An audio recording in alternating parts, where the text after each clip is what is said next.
So 7வது அத்தியாயத்தில் 15வது ஸ்லோகத்தில் பாதியில் இருக்கும். ஐ திங்க் 2வது பாகம் துஷ்கிருதி. ஓம் நமோ பகவதே வாசுதேவாய. ஓம் நமோ பகவதே வாசுதேவாய. ஓம் நமோ பகவதே வாசுதேவாய. ஓம் நமோ பகவதே வாசுதேவாய. ஓம் நமோ பகவதே வாசுதேவாய.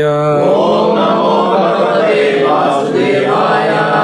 நாராயணம் நமஸ்கிருத்ய நாராயணம் நமஸ்கிருத்ய நரம் சைவம் நரோத்தமம் நரம் சைவம் நரோத்தமம் தேவீம் சரஸ்வதிம் வியாசம் தேவீம் சரஸ்வதிம் வியாசம் ததோ ஜயமுதிரயே ததோ ஜயமுதிரயே. நஷ்டப்ராயேஷு அபத்ரேஷு நஷ்டப்ராயேஷு அபத்ரேஷு நித்யம் பாகவத சேவயா நித்யம் பாகவத சேவயா. பகவதி உத்தம ஸ்லோகே பகவதி உத்தம ஸ்லோகே பக்திர்பவதி நைஷ்டிகி. பக்திர்பவதி நைஷ்டிகி. 7வது அத்தியாயம் 15வது ஸ்லோகம். நமாம் துஷ்கிருதினோ மூடா நமாம் துஷ்கிருதினோ மூடா பிரபத்யந்தே நரதமா பிரபத்யந்தே நரதமா மாயயா பஹ்ருத ஞானா மாயயா பஹ்ருத ஞானா ஆசுரம் பாவமாஸ்ரிதா. ஆசுரம் பாவமாஸ்ரிதா. திருப்பி சொல்லுங்க. நான் இல்லை மாம் எனக்கு துஷ்கிருதின துஷ்டர்கள் மூடா முட்டாள் பிரபத்யந்தே சரணடைதல் நர ஆதமா மனிதரில் கீழோர் மாயையா மாயையால் அபக்ருத அபகரிக்கப்பட்ட ஞான எவரது அறிவு ஆசுரம் அசுர பாவம் தன்மை ஆஸ்ரிதா கொண்டவர். மொழிபெயர்ப்பு பொருளரை வழங்கியவர் ஏசி பக்திவேதாந்த சுவாமி ஸ்ரீல பிரபுபாத். ஜெய் ஸ்ரீல பிரபுபாத் கி. மொழிபெயர்ப்பு. சற்றும் அறிவற்ற மூடர்களும் மனிதரில் கடைநிலையோரும் மாயையால் அறிவு கவரப்பட்டவர்களும் அசுரரின் நாத்திக தன்மையை ஏற்றவர்களுமான துஷ்டர்கள் என்னிடம் சரணடைவதில்லை. இந்த 2வது அதில் 2வது துஷ்கிருதி. அது ஸ்டார்ட். ஓகே. பொருளுரை. துஷ்கிருதியினரின் துஷ்டர்களின் மற்றொரு வகையினர் நராதமா மனிதரில் கடைநிலையோர் எனப்படுவோர். நர என்றால் மனிதன், அதம என்றால் கடைநிலையைச் சேர்ந்தவர். 84 லட்சம் உயிரின வகையில் 4 லட்சம் மனித இனத்தினர் உள்ளனர். இவற்றில் நாகரிகமடையாத கீழ்நிலை மனிதர்களும் அடங்குவர். சமூகம், மதம் மற்றும் அரசியலில் ஒழுக்கமான கொள்கைகளை உடையவர்கள் நாகரிகமானவர்களாக கருதப்படுகின்றனர். சமூகத்திலும் அரசியலிலும் முன்னேற்றம் பெற்று மத கோட்பாடுகள் இல்லாத மனிதர்கள் நராதமர்களாக கருதப்பட வேண்டும். மத கொள்கைகளை பின்பற்றுவதன் நோக்கம் பரம உண்மையையும் கடவுளையும் அவருடனான மனிதனின் உறவையும் அறிவதே. எனவே கடவுளற்ற மதத்தினை மதமாக ஏற்க முடியாது. தன்னை விட உயர்ந்த அதிகாரி யாரும் இல்லை என்றும் தாமே பரம உண்மை என்றும் கீதையில் பகவான் தெளிவாக கூறுகிறார். சகல சக்திகளும் பொருந்திய பரம உண்மையான புருஷோத்தமராகிய முழுமுதற் கடவுள் ஸ்ரீ கிருஷ்ணருடனான இழக்கப்பட்ட தனது நித்திய உறவை புத்திய பெறச் செய்வதே நாகரிகமுடைய மனித வாழ்வில் பொருள். இந்த வாய்ப்பினை இழப்பவன் எவனாயினும் அவன் நராதமா எனப்படுகிறான். ஒரு குழந்தை தனது தாயின் கருப்பையினுள் மிகவும் அசௌகரியமான சூழ்நிலையில் இருக்கும்போது அங்கிருந்து விடுபடுவதற்காக கடவுளை பிரார்த்திப்பதாகவும் வெளிவந்தவுடன் அவரை மட்டும் வழிபடுவதாக உறுதி கூறுவதாகவும் நாம் சாஸ்திரங்களிலிருந்து அறிகிறோம். ஒவ்வொரு உயிர்வாளியும் கடவுளுடன் நித்தியமாக உறவு கொண்டிருப்பதால் கஷ்டம் வரும் காலத்தில் பகவானிடம் பிரார்த்தனை செய்வது அனைவருக்கும் இயற்கையான செயலாகும். ஆனால் கருவிலிருந்து வெளியே வந்தவுடன் மாயையினால் பாதிக்கப்படும் குழந்தை தனது பிறப்பின் தொல்லைகளை மட்டுமின்றி தன்னை விடுவித்தவரையும் மறந்துவிடுகிறது. ஓகே, பேர முடியுதுல்ல? புரியுது. ஓகே.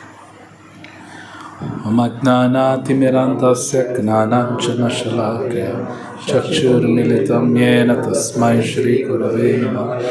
श्रीचैतन्यमनोभीष्टं येन भूतले स्वयं रूपकदा मह्यं ददाति स्वपदातिं वन्देऽहं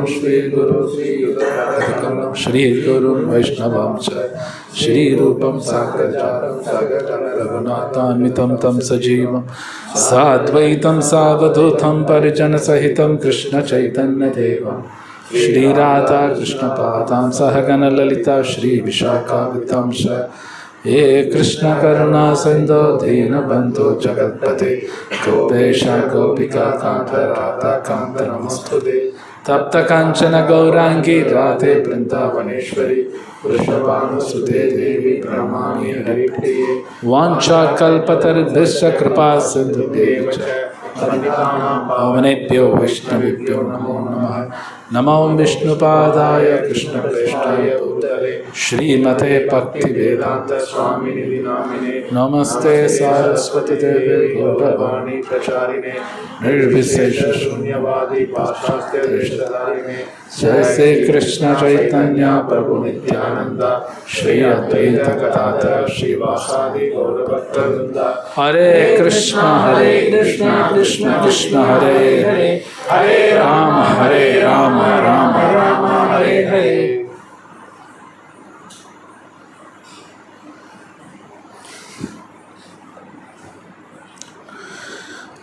ஸோ இந்த ஸ்லோகத்தில் பகவத்கீதையில் கிருஷ்ணரை டிக்ளேர் பண்ணுறார். 4 விதமான ஜனங்க பகவான் கிட்ட போக மாட்டாங்க. அவங்க போக மாட்டாங்க, அவங்க வரமாட்டாங்க. கிருஷ்ணரே சொல்கிறார். அந்த 4 விதமான ஜனங்களில் ஒரு விதமானவங்களை நம்ம போன வாரம் பார்த்துட்டோம். யாருன்னா மூடர்கள் அப்படிங்கிறார் கிருஷ்ணா. ஸோ சில பிரபுபாத் ரொம்ப அழகாக விளக்கம் கொடுக்குறார்.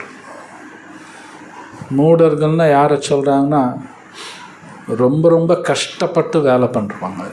ஒரு நாளைக்கு சும்மா ஒரு 20 மணி நேரம் வேலை பண்ணுறது. மேபி இந்த உலகம் அவரை புகழலாம், ஆனால் சாஸ்திரம் வந்து அவனுக்கு கழுதுன்னு சொல்லுது. சாஸ்திரம் அவனுக்கு கழுதுன்னு சொல்லுது. மேபி இந்த உலகத்தில் இருக்கிறவங்க ஆஹா இவ்வளோ கஷ்டப்பட்டு உழைக்கிறார், இவன் தான் மனிதன் அப்படின்னு சொல்லலாம். ஆனால் வேதம் ஒத்துக்கிறது இல்லை. ஸோ கலியுகா எப்பவுமே, கலியுகத்தில் எல்லாமே விஷயங்கள் தலைகீழாக தான் பேசுவாங்க. எப்பவுமே எல்லா விஷயம் தலைகீழாக தான் இருக்கும். ஒருத்தர் பகவத்கீதா படித்தா மட்டும்தான் உண்மை தெரியும். பகவத்கீதா படிக்கலன்னு நம்ம எல்லாமே பொய் தான் உண்மையை நினச்சிட்ருப்போம். ஸோ இன்றைக்கும் மேபி சில பேர் நியூஸ் எல்லாம் பார்த்துட்ருப்பாங்க. சில நபர்கள் வாரம் கிட்டத்தட்ட 70 மணி நேரம் 80 மணி நேரம் வேலை பண்ணணும் அப்படின்னு பேசிக்கிட்டே இருக்காங்க. இவ்வளோ ஒர்க் பண்ணணுங்கிறாங்க. அது சில பேர் ஆதரிக்கிறாங்க, சில பேர் ஆதரிக்கலை. ஸோ இது உண்மை. இந்த உடலோட வேலை வந்து கழுத மாதிரி வேலை பண்ணுறது கிடையாது. இந்த உடல் அதுக்காக பகவான் கொடுக்கல. எதுக்காக கொடுக்கப்பட்டிருக்குன்னு ரொம்ப அழகாக இன்றைக்கி நம்ம பார்த்தோம். பிரபுபாத் ரொம்ப அழகாக கொடுத்துருக்காரு. ஸோ அப்போது அது ஏற்கனவே பார்த்தாச்சு மூடர்கள். இன்றைக்கி பார்க்குறது துஷ்கிருதி, நராதமா. தமிழ் என்ன நராதமா? மனிதரில் கடைநிலையோர். ஓ ஓகே. பாகவத்தில் பாகவத்தில் ஐ திங்க் பத்மபுராணத்தில் இந்த உலகத்தில் 84 லட்சம் வகையான ஜீவராசிகள் இருக்குது அப்படின்னு கொடுத்துருக்காங்க. பார்த்திங்கன்னா தண்ணியில் ஒரு 9 லட்சம் அப்படின்னு ஒரு கணக்கெல்லாம் இருக்குது. பட்சிகள் ஒரு 10 லட்சம், அந்த மாதிரி நிறையா இருக்குது. செடி கொடி ஒரு 20 லட்சம், மொத்தம் 84 லட்சம் கொடுத்துருக்காங்க. அதில் 4 லட்சம் தான் மனிதர்கள். மற்ற 80 லட்சம் வந்து மற்ற ஜீவராசிகள். 4 கால் விலங்கு, சின்ன சின்ன பூச்சி, கிருமிகள், செடி மரம், தண்ணிக்குள்ளே இருக்கிறது, அது ஒரு கணக்கு இருக்குது. மொத்தம் 7 வகை இருக்குது. அதில் மொத்தம் 7 வகை அந்த பார்த்தோம். ஸோ அதில் மனிதர்கள் இருக்கல ரொம்ப கம்மி, 4 லட்சம். சில பிரபுபாத் அது ரொம்ப அழகாக கொடுத்துருக்கார்.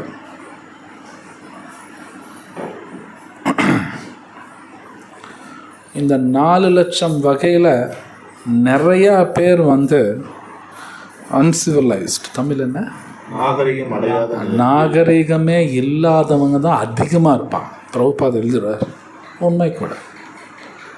அதிகமாக நாகரிகம் இருக்காது அவங்களுக்கு. அப்போ சில பேர் எப்படின்னா நிறைய படிச்சிருப்பாங்க. ஸ்ரீ ராதா ஷாம் சுந்தர் கி ஜெய், ஸ்ரீ பிரபுபாத் கி ஜெய். அதாவது இந்த உலகம் வந்து அவனை படித்தவன்னு சொல்லும். இந்த உலகம் பார்க்குற கொஞ்சம் நாகரிகமாக இருக்கிற மாதிரி இருப்பாங்க, ஆனால் அவங்களும் நராதமராக தான் இருப்பாங்க. ஏன்னா பகவான் ஏற்றுக்க மாட்டாங்க. பகவான் ஏற்றுக்கலை அப்படின்னாலே அவங்க மோசமாக தான் வாழ்வாங்க. அது யாராக இருந்தாலும் பகவான் ஏற்றுக்கலனால மோசமான வாழ்க்கை வாழ்வாங்க. அடி மேல் அட்டி விழுந்துக்கிட்டே இருக்கும், நோ டவுட். ஸோ சில பிரபுபாத் ரொம்ப அழகாக கொடுக்குறார் இங்கே. பகவான் ஏற்றுக்கலை அப்படின்னாலே அவங்க வாழ்க்கையில் தர்மம் இருக்காது, தர்மம் இருக்காது. பகவான் ஏற்றுக்கிட்டா மட்டும்தான் தர்மம் கடைபிடிக்க முடியும். பகவான் ஏற்றுக்கலின்னு அவங்க அதர்ம பாதையில் தான் போவாங்க. சில பேர் சொல்லுவாங்க இவர் கடவுள் நம்பிக்கையே கிடையாது, ஆனால் ரொம்ப நல்லவரும்பாங்க. அப்படியெல்லாம் இருக்க முடியாது, இம்பாசிபிள். இல்லைங்க அவர் யாரும் திருட மாட்டார், பொய் பேச மாட்டார் அப்படின்னு கூட சொல்லலாம்.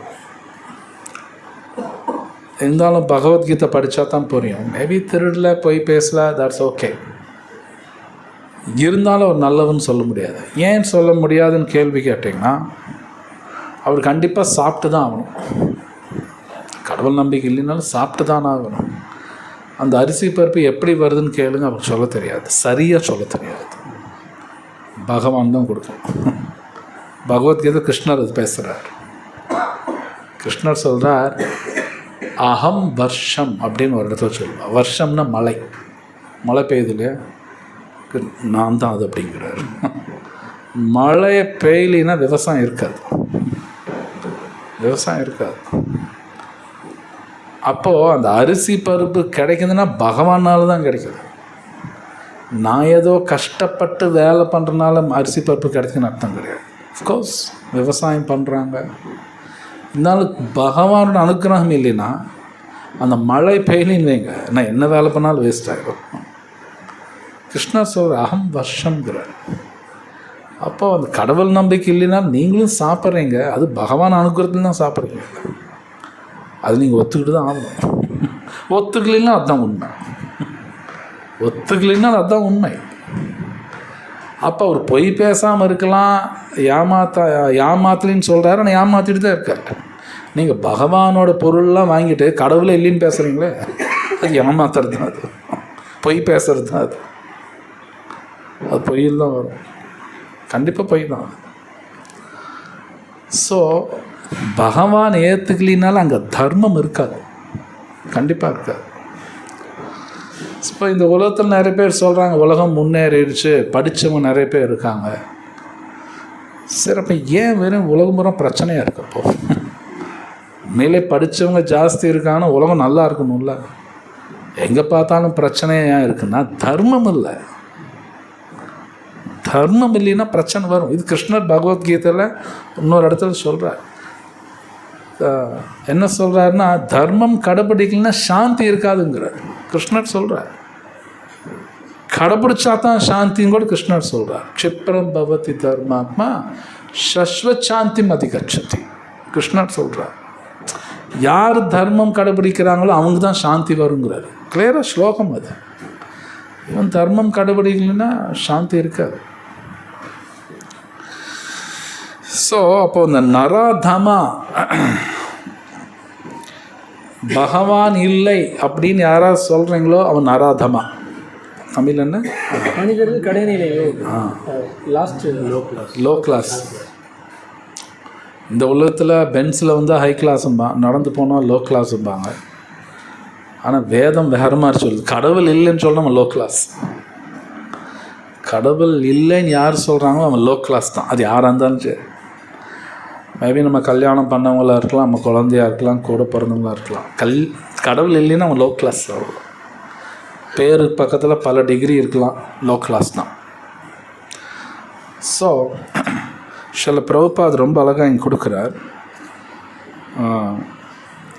இந்த மனித உடலோட கோல், இலக்கு கிளியராக கொடுத்துருக்காங்க. பகவானை பற்றி தெரிஞ்சுக்கிறது தான் இந்த உடலோட உபயோகமே. இந்த உடல் வேறு எதுக்கும் உபயோகப்படாது, எதுக்குமே உபயோகப்படாது. பகவானை பற்றி தெரிஞ்சுக்கிறது தான் இந்த உடல் உபயோகிக்க முடியும். இந்த உடலோட ஸ்பெஷாலிட்டி அது ஒன்று தான், வேறு எதுவும் கிடையாது. மனித உடல் இருக்குல்லையே மனிதன் தான் உயர்ந்தவன் சொல்லுவாங்க. ஏன் அப்படின்னா இந்த மனித உடலில் தான் பகவானை பற்றி தெரிஞ்சுக்க முடியும், மற்ற உடலில் தெரிஞ்சுக்க முடியாது. ஒரு ஸ்கூலுக்குள்ளே ஒரு பன்னியோ கழுதையோ உள்ளே விடமாட்டாங்க, கோயிலுக்குள்ளே கழுதையோ பன்றியோ விடமாட்டாங்க. மனித உடல் தான் உள்ளே விடுவாங்க. ஏன்னா அவங்களுக்கு மட்டும்தான் தகுதி இருக்குது தெரிஞ்சுக்கிறது. மற்ற உடல் இருக்கிறவங்களுக்கு தகுதி கிடையாது. இது சாஸ்திரத்திலே சொல்கிறாங்க. அப்போ இந்த மனித உடல் கிடைச்சும் பகவானை பற்றி தெரிஞ்சுக்கலைன்னா அவங்க மிருகத்து காட்டிலும் மோசமாயிடுவாங்க. இது சாஸ்திரத்தில் ஸ்வேதாஸ்வத்தர் உபநிஷத்தில் ஸ்லோகமே இருக்குது. அந்த மாதிரிலாம் தர்மே நஹி பசுபிஹி சமானா அப்படின்னு உபநிஷத்தில் கொடுக்குறாங்க. தர்மே நஹி, அந்த தர்மம் பண்ணலைன்னா பசுனா அனிமல், ஒரு விலங்கு, ஜஸ்ட் விலங்கு தான். ஸோ பிரபுபாத் கொடுத்துருக்கார் இந்த உடலோட ரியல் இம்பார்ட்டன்ஸ் பகவானை தெரிஞ்சுக்கிறதுக்கு, வேறு எதுவும் கிடையாது. நிறைய பணம் சம்பாதிக்கிறதுக்கு இந்த உடல் கிடையாது. இந்த உடலோட உபயோகம் நிறைய பணம் சம்பாதிக்கிறதோ ஊரில் எல்லாம் என்ன புகழ்றதுக்காகவோ அதுக்கெல்லாம் கிடையாது. ஏன்னா இது எல்லாமே அழிஞ்சிரும். கிருஷ்ணர் அதுக்கப்புறம் அழிவு பற்றி இந்த பகவத்கீதையில் பேசுகிறார். பூத்வா பூத்வா பிரலீயத்தே, அழிவு பற்றியும் பகவான் பேசுகிறார். மொத்தம் அழிஞ்சிருங்கிறார். அப்படின்னா நான் சம்பாதிச்ச பணம் கூட எல்லாமே அழிஞ்சிரும். பேரு புகழ் இருக்கலாம் அழிஞ்சிரும், அழகு இருக்கலாம் அழிஞ்சிரும், எல்லாமே அழிஞ்சிரும், எல்லாமே அழிஞ்சிரும். கிருஷ்ணரும் சொல்கிறார். ஏன் இதெல்லாம் பேசுகிறாருன்னா எது பெர்மனண்ட் எது டெம்பரரின்னு புரிஞ்சுக்கணுங்கிறார் கிருஷ்ணா. எது பெர்மனண்ட்டாக இருக்கணும். உதாரணத்துக்கு இப்போ இந்த ஈரோட்டில் ஒரு 100 வருஷம் முன்னாடி ஏதோ ஒரு பெரிய பணக்காரர் இருந்திருக்கலாம். ஆனால் அவர் பேர் உங்களுக்கும் தெரியாது, எனக்கும் தெரியாது. அவர் பேர் எனக்கும் தெரியாது. 100 வருஷம் முன்னாடி யாரோ ஒரு பணக்காரர் இருந்திருப்பார். அப்போ அவர் தான் பெரிய பணக்காரர். அவர் பேர் இப்போ உங்களுக்கும் தெரியாது, எனக்கும் தெரியாது. ஆனால் பிரஹலாத் மகாராஜ் பல கோடி வருஷம் முன்னாடி இன்றைக்கி அவர் பேர் நமக்கு தெரியுது. இன்னைக்கு பிரஹலாதன் பற்றி பேசுகிறோம், துருவ மகாராஜ் பற்றி பேசுகிறோம். அவங்கெல்லாம் எந்த சத்துர்யுகம் கூட நமக்கு அஃப்கோர்ஸ் கணக்கெல்லாம் இருக்குது. பிரஹலாதன் இந்த சத்துர்யுகம் கூட கிடையாது, இந்த சத்துர்யுகம் கிடையாது. அப்படின்னா எத்தனை கோடி வருஷம் முன்னாடியோ அது நடந்தது வேறு கிரகத்தில், பூமி கிடையாது. நரசிம்மர் இந்த பூமி கிடையாது, அது வேறு கிரகம். பிரகலாதன் இருந்தது வேறு கிரகம், இந்த கிரகம் கிடையாது. அவரை பற்றி நம்ம பேசிகிட்டு இருக்கோம். ஏன்னா அவங்க பகவானை நம்பினா. அப்படின்னா புகழ், அந்த பக்தன் அவரோட புகழ் தான் இருக்கும்.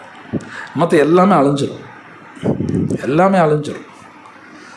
ஸோ இதெல்லாம் இந்த மனித உடலில் தான் புரிஞ்சுக்க முடியும். அடுத்த சில பிரபுபாத் ரொம்ப அழகாக கொடுத்துருக்கார். குழந்தைங்களை பற்றியும் ரொம்ப அழகாக கொடுத்துருக்கார்.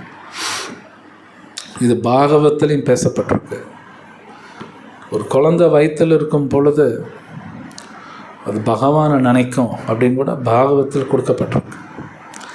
அந்த கடைசி 3 மாதம்தான், முன்னாடி நினைக்காது. 7வது மாதத்துல தான் நினைக்கும். 7, 8, 9. ஏன்னா அது ரொம்ப கஷ்டப்படும். இது பாகவத்தில் கொடுத்துருக்காங்க.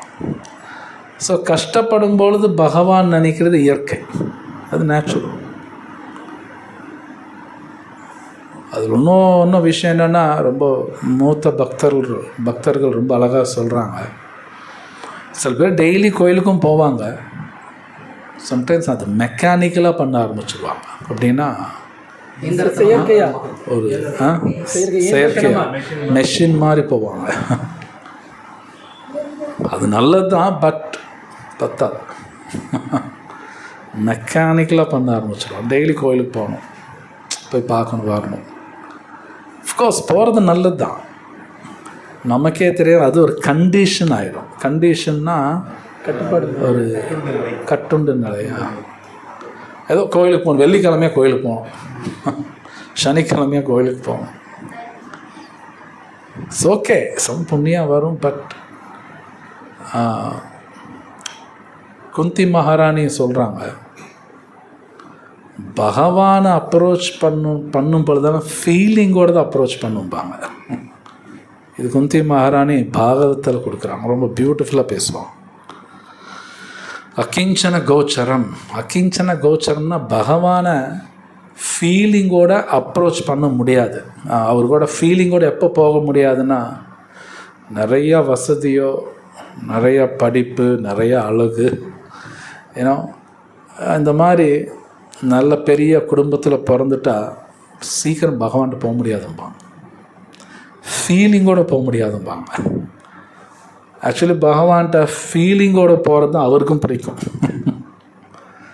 சும்மா ஏதோ மெக்கானிக்கில் போனால் அவருக்கு சரி ஏதோ வராங்க, ஃபீலிங்கோடு அப்ரோச் பண்ணால் தான் பிடிக்கும். ஈவன் நமக்கு அந்த நமக்கு அதெல்லாம் இருக்குது. நம்மக்கிட்ட யாராவது ஃபீலிங்கோடு அப்ரோச் பண்ண நமக்கு பிடிக்கும். சும்மா என்னதானு வந்து பேசிட்டு போனால் அது வேறு. ஃபீலிங்கோடு வரும்போது அந்த நபரை நமக்கு பிடிக்கும். இது ஏன்னா பகவானுக்கு அந்த குணம் இருக்குது. பகவானுக்கு அந்த குணம் இருக்கனால நமக்கு அந்த குணமெல்லாம் இருக்குது. ஸோ இந்த பக்தி ஆகட்டும், பகவான் நினைக்கிறதாகட்டும், கஷ்டத்தில் எல்லோரும் நினைப்பாங்க. ஆனால் கொஞ்சம் நல்லா இருக்கும்போது மறுபடியும் அது போயிடும், டக்குன்னு போயிடும். அதனால்தான் தூய பக்தரோட சங்கத்திலேயே இருக்குன்னு சொல்லுவாங்க. அவங்க எப்பவுமே ஃபீலிங்களோட இருப்பாங்க. பகவான் நினைக்கிறது ஃபீலிங்ஸ். ஸோ இங்கே பிரபுபாத் கொடுத்துருக்காரு அந்த குழந்தைய பற்றி. அந்த குழந்தை ஒன்ஸ் வெளியே வந்துருச்சுன்னா உடனே மறந்துடும், எல்லாத்தையும் மறந்துடும். வந்தோடனே ஹாப்பி பர்த்டே டு யூம்பாங்க. நிறைய பேர் எல்லாம் ஏதோ வருவாங்க, அந்த குழந்தை அப்படியே மறந்துடும், அவ்வளோதான். ஸோ அதுக்கப்புறம் அது யாராவது வந்து ஞாபகம் படுத்தணும். அதுக்கு ஒரு தூய பக்தர் வந்தால் தான் அந்த குழந்தைக்கு ஞாபகம்லாம் வராது. நெக்ஸ்ட் பேரை படிக்கலாமா? குழந்தைகளிடம் உறங்கிக் கொண்டுள்ள தெய்வீக உணர்வினை மீண்டும் எழச் செய்வது பெற்றோரின் கடமையாகும். மத கொள்கைகளின் வழிகாட்டியான மனு ஸ்மிருதி எனும் நூலில் 10 விதமான தூய்மைப்படுத்தும் சடங்குகள் விதிக்கப்பட்டுள்ளன. இவை வர்ணாசிரம முறையின்படி இறையுணர்வை எழுப்புவதற்கானவை. இருப்பினும் உலகின் எந்த பகுதியிலும் அந்த வழிமுறைகளில் எதுவும் ஒழுங்கான முறையில் தற்போது பின்பற்றப்படுவதில்லை. எனவே தற்போதைய மக்களில் 99.9% மக்கள் நராதமர்களே ஆவர். ஓகே. ஸோ சில பிரபுபாத் ரொம்ப அழகாக அங்கே கொடுத்துருக்காரு. குழந்தைங்களோட ஃபர்ஸ்ட் சென்டென்ஸ் அதில் குழந்தைகளிடம் உறங்கிக் கொண்டுள்ள தெய்வீக உணர்வினை மீண்டும் எழச் செய்வது. என்ன உறங்கிக் கொண்டுள்ள டார்மன்ட் ஸ்டேஜ். இது ரொம்ப முக்கியமான பாயிண்ட். இது வந்து பாகவத்தில் 5வது ஸ்கந்தத்தில் பேசப்படுறது. இந்த உலகத்தில் எல்லா ஜீவராசிக்கும் பகவான் மேலே பக்தி இருக்குது, எல்லாருக்கும். இவன் கடவுளை இல்லைன்னு சொல்கிறாங்க இல்லையா, அவனுக்கும் பகவான் மேலே பக்தியெல்லாம் இருக்குது. ஆனால் உள்ள டார்மெண்ட்டாக இருக்கும். அப்படின்னா என்ன புரியுதா? டார்மெண்ட் கரெக்ட் தானே. உள்ள எல்லாத்துக்கும் இருக்கும், ஆனால் தெரியாது, அவங்களுக்கு தெரியாது. அது யார் ஞாபகப்படுத்தணும்னா, இங்கே பிரபுபாத் கொடுத்துருக்கார், பெற்றோர்கள் பண்ணி ஆகணுங்கிறார். பெற்றோர்களோட வேலை அது. இது பாகவத்தில் ரிஷபதேவர் பேசுகிறார். பெற்றோர்கள் அந்த வேலை பண்ணணும், இல்லை குரு பண்ணணும், கணவன் பண்ணணும், இந்த மாதிரிலாம் இருக்குது. ராஜா பண்ணி ஆகணும். அவங்களோட வேலை என்னென்னா, அந்த பக்தி உள்ளே இருக்கு தட்டி எழுப்பணும், அதுதான் அவங்களோட வேலை. அது பண்ணலினாலும் அவங்களுக்கு தண்டனை உண்டு. அது பெற்றோரில் யாராக இருந்தாலும் சரி. ஸோ இங்கே அடுத்தது கொடுத்துருக்கார் பிரபுபா மனு ஸ்மிருதி. இங்கே மனு தர்மம்னு சொல்லுவாங்க தமிழ். இங்கே எல்லாம் அது ரொம்ப அற்புதமான ஒரு புஸ்தகம். சில புத்தி இல்லாதவங்க அது எதோ தப்புன்னு சொல்கிறாங்க. அந்த புக்கு நான்லாம் படிச்சிருக்கேன் முழுசாகவும். ஒரு தப்பு கூட கிடையாது, பர்ஃபெக்டாக இருக்கும் அந்த புக்கு. இங்கே இருக்கிறதால வந்து தப்பாக ட்ரான்ஸ்லேட் பண்ணியிருக்காங்க. ஆனால் உண்மையிலே அந்த மனு தர்மம் ரொம்ப பர்ஃபெக்ட். இப்போ கடைபிடிக்கிறது கஷ்டம், அது உண்மை. ஆனால் அது தப்பெல்லாம் கிடையாது. அந்த மனு தர்மத்தில் சம்ஸ்காரங்கள் பற்றியெல்லாம் பேசப்பட்டிருக்கு. சம்ஸ்காரங்கள் அப்படின்னா கல்ச்சர், ஒரு கலாச்சாரம் கூட சொல்லலாம். அது ரொம்ப முக்கியம். இன்றைக்கி அந்த சம்ஸ்காரங்களை யாரும் ஒழுங்காக பண்ணுறதில்ல. இனி உலகத்தில் பிரபுபாத் எழுதுகிறார் 99.9% ஜனங்க நராதமாவாக இருக்காங்க. ஏன்னா சம்ஸ்காரங்கள் ஃபாலோ பண்ண மாட்டேங்கிறான். அதனால் எல்லாமே நராதமாவாக இருக்காங்க. இந்த சம்ஸ்காரங்கள் ரொம்ப முக்கியம். அது பெரிய விஞ்ஞானம். அது 10 சம்ஸ்காரம் முக்கியமானது, ஒரு 10. அப்புறம் இன்னொரு 6 இருக்குது, 16 சம்ஸ்காரங்கள் இருக்குது ஒரு ஆத்மாவுக்கு. அது ரொம்ப மேலே முன்னாடி சொன்னபடி எல்லாமே சயின்ஸ். அது கடைபிடிச்சோம்னா உலகமே நல்லாயிருக்கும், பிரச்சனையெல்லாம் வராது, உலகத்தில் பிரச்சனை வராது.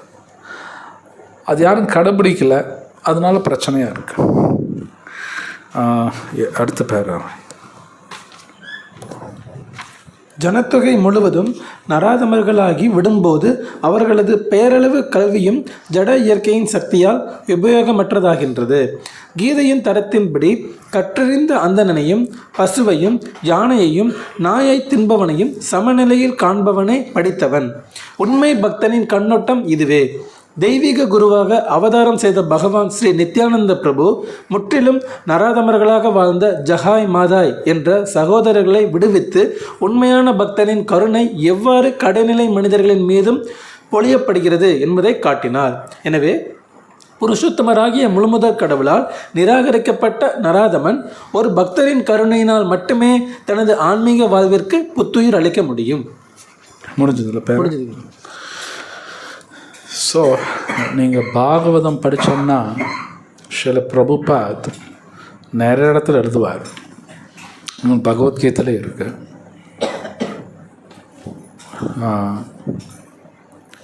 இந்த உலகத்தில் யார் ரொம்ப அதிர்ஷ்டசாலி அப்படின்னா, யார் தூய பக்தரோட சங்கத்தில் இருக்காங்களோ அவன் தான் அதிர்ஷ்டசாலி. சிம்பிள், அவ்வளோதான் ஆன்சர். அதுக்கு அதாவது நிறைய வசதி இருக்குது, நிறைய அழகு இருக்குது, பேர் இருக்குது, அதெல்லாம் அதிர்ஷ்டத்தில் வராது. தூய பக்தரோட சங்கம் கிடைக்கிறது தான் இருக்குலே ரொம்ப மோஸ்ட் ஃபார்ச்சுனேட், ரொம்ப அதிர்ஷ்டசாலி அவங்க தான். நீங்கள் பாகவதம் புறம் படித்தீங்கன்னா அது ஈவன் துருவ மகாராஜா இருக்கலாம், பிரகலாத் மகாராஜா இருக்கலாம், பல பேர் அவங்களுக்கு ஏன் இவ்வளோ பேர் வந்திருக்குன்னு அவங்க எல்லாருக்கும் தூய பக்தரோட சங்கம் கிடைச்சதுனால தான் வந்தது. எல்லாருக்கும் அப்படி தான். எல்லோரும் இவன் அர்ஜுனர் பற்றி இன்றைக்கி பேசுகிறோம், ஏன்னா கிருஷ்ணரோட சங்கம் கிடைச்சிது, அவர் லக்கி. தூய பக்தரோட சங்கம் தான் இருக்கிற நம்பர் 1. கிருஷ்ணர் பகவத்கீதையில் ஒரு இடத்துல அவர் சொல்கிறார், ஆச்சாரியோபாசனம், ஆச்சாரியனை அப்ரோச் பண்ணுறது, அப்ரோச் பண்ணுறது, தூய பக்தர் போய் பார்க்கறது, அவர்களோடு இருக்கிறது, இருக்கலே நம்பர் 1 அதுதான். அந்த நல்ல குரு கிடைக்கணும் வாழ்க்கையிலே, மோஸ்ட் இம்பார்ட்டன்ட் நல்ல குரு கிடைக்கணும். யாருக்கு நல்ல குரு கிடைக்கிறாங்களோ அவங்க வாழ்க்கை தான் நல்லாயிருக்கும், மற்றவங்களாம் அப்படியே ஒன்றும் நல்லா இருக்காது.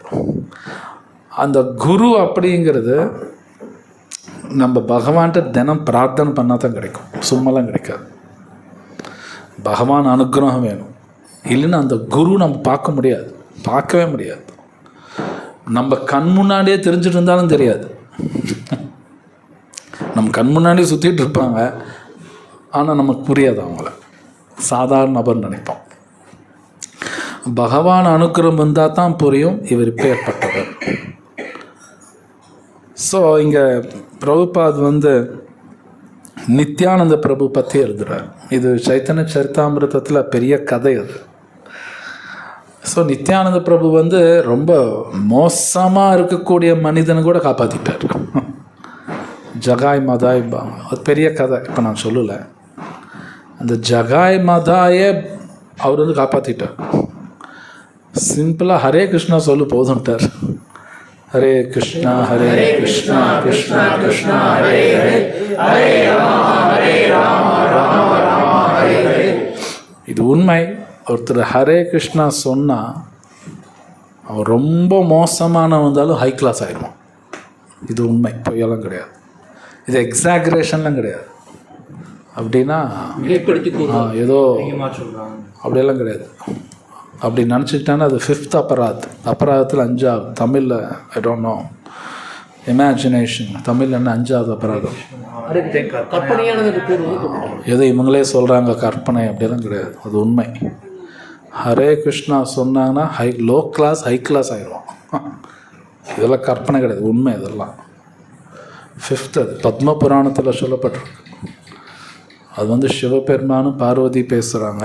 அதில் பத்ம புராணத்தில் தான் இதெல்லாம் 10 அபராதம் வருது. ஸோ நித்யானந்த பிரபு சொன்ன ஜஸ்ட் சே ஹரே கிருஷ்ணா, அவங்க சொன்னதுக்கப்புறம் உண்மையிலே மாறிட்டாங்க. சைத்தன்ய சரிதாமிரத்தில் பெரிய இது இருக்குது. ஸோ இது ஒரு பெரிய கருணை பகவான் நமக்கு கொடுத்துருக்கு. நித்யானந்த பிரபு கொடுத்த ஒரு கருணை இது. ஸோ அதுதான் பிரபுபாத் இங்கே எழுதுகிறார். கடைசியில் ஒரு பக்தரோட கருணையில் தான் தப்பிக்க முடியும். அப்போ இந்த உலகத்தில் அந்த பக்தரோட கருணை வேணும், அவரோட அசோசியேஷன், அவரோட சங்கம். அந்த சங்கம் வேணும்னா பகவான்கிட்ட பிரார்த்தனை பண்ணணும், சும்மாலாம் கிடைக்காது. சில பேர் கடவுள்கிட்ட போய் காசு கொடுன்னு கேட்குறாங்களே, காசு கொடுங்க, ஆரோக்கியம் கொடு, அது வேணும். சங்கம் கூட அவர்கிட்ட தான் கேட்கணும். இந்த பகவான்கிட்ட போய் கேட்கணும், எனக்கு தூய பக்தரோட சங்கம் வேணும்னு கேட்கணும். அவரை இல்லைன்னா அவரும் தரமாட்டார். அவர்கிட்ட போய் கேட்கணும், அப்போ அவர் தருவார். சரியான நாள் அனுப்பிச்சுட்ருவார். அவரோட சங்கத்தில் எல்லாமே புரியும். அவருக்கு சேவை செஞ்சாகணும். இது கிருஷ்ணா பகவத்கீதையில் சொல்கிறார். தத்வித்தி பிரணிபாத்தேன பரிப்பிரஷ்னேன சேவையா உபதேக்ஷந்தி தே ஞானம். அந்த ஞானம் நமக்கு உபதேசம் எப்போ வரும்னா அந்த சேவையாக பண்ணால் தான் வரும்னா வராது. ஈவன் பகவத்கீதா நானே உட்காந்து 1,00,000 தடவை படித்தாலும் ஞான வருமானம் வராது. அதுக்காக படிக்கக்கூடாதுன்னு அர்த்தம் கிடையாது, கண்டிப்பாக படிக்கணும். இது மகாபாரதத்தில் பேசப்பட்டிருக்கு. மகாபாரதத்தில் ஒரு ஸ்லோகமே இருக்குது. தர்மஸ்ய தத்துவம் நிஹத குஹாய மகாஜன ஏன கத சபந்தா. தர்மஸ்ய தத்துவம் நிஹிதம் குஹாயம். குஹான சீக்ரெட். இந்த தர்மா எது தர்மம் எது சரி அப்படிங்கிறது இது பெரிய சீக்ரெட்டுன்னு மகாபாரதத்தில் வருது. அது யாருக்கு தெரியும்னா மகாஜனா. ஒரு 12 பக்தர்கள் இருக்காங்க, 14 பேர். அவங்களுக்கு தான் தெரியுமா, யாருக்கும் தெரியாதான். இது மகாபாரதத்தில் கொடுக்குறாங்க. ஸோ இந்த பகவானை பற்றி தெரிஞ்சுக்கணும் அப்படின்னா ஒரே வழி, அந்த தூய பக்தருக்கு சேவை செஞ்சால் மட்டும்தான் கிடைக்குமோ தவிர வாக்குவாதம் பண்ணி பகவானை பற்றி தெரிஞ்சுக்க முடியாது. சம்டைம் நிறைய வாக்குவாதம் பண்ணுவாங்க, அப்படியெல்லாம் புரிஞ்சுக்க முடியாது. படித்து புரிஞ்சுக்க முடியுமானா அப்படின்னு புரிஞ்சுக்க முடியாது. இது யார் சொல்கிறாங்கன்னா கிருஷ்ணரே சொல்கிறார் பகவத்கீதையில். நாஹம் வேத ந தபசா ந தானேனா ந செஜ்யா.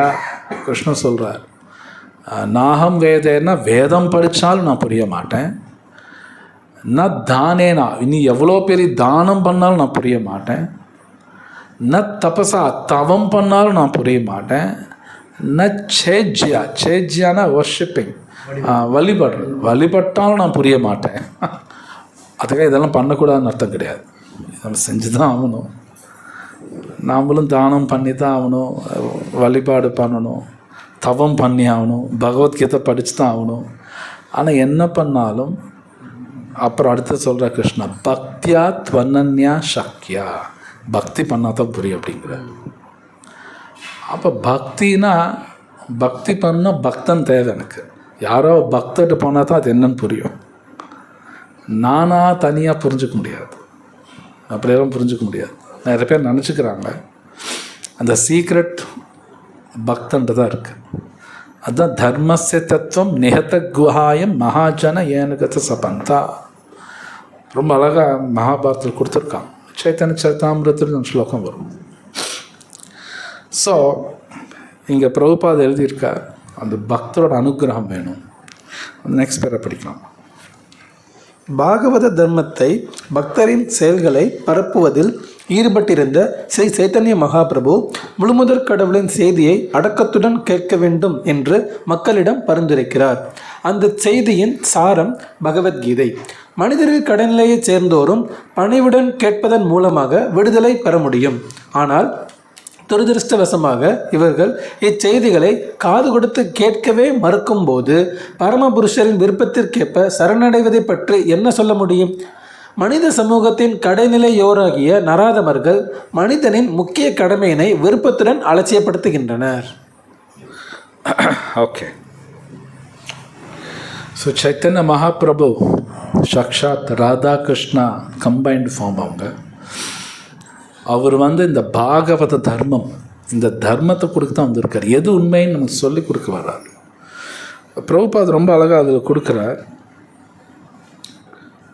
இந்த தர்மத்தை பற்றி புரிஞ்சுக்கணுன்னா பகவத்கீதா படித்தா மட்டும்தான் புரியும்.